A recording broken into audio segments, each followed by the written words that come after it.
Isinagawa ng Police Regional Office 5 ang pagbasbas at turnover ceremony ng 10 unit ng 4x4 Mitsubishi Triton personnel carriers kahapon, April 16, 2026 sa Regional Headquarters Camp Brigadier General Simeon A. Ola, Legazpi City.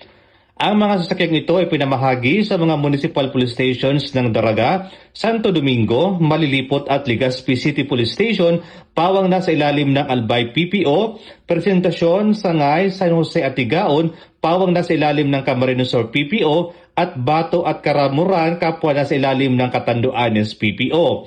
Tinanggap ang mga unit ng kanilang mga Chief of Police at Provincial Directors bilang kinatawan ng kanilang mga estasyon. Ang mga sasakyan ay binili ng National Headquarters bilang bahagi ng patuloy nitong pagtitiyak sa kahandaan sa operasyon, epesyenteng suportang lohistikal at pagpapanatili ng kapayapaan at kaayusan.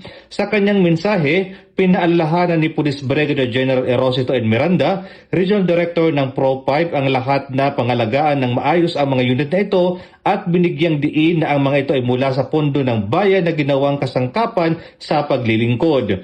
Inaasahang makakatulong ang mga bagong personnel carriers sa pagpapalakas ng police presence at presensya ng kapulisan sa mga lalawigan ng Albay, Camarines Sur at Catanduanes.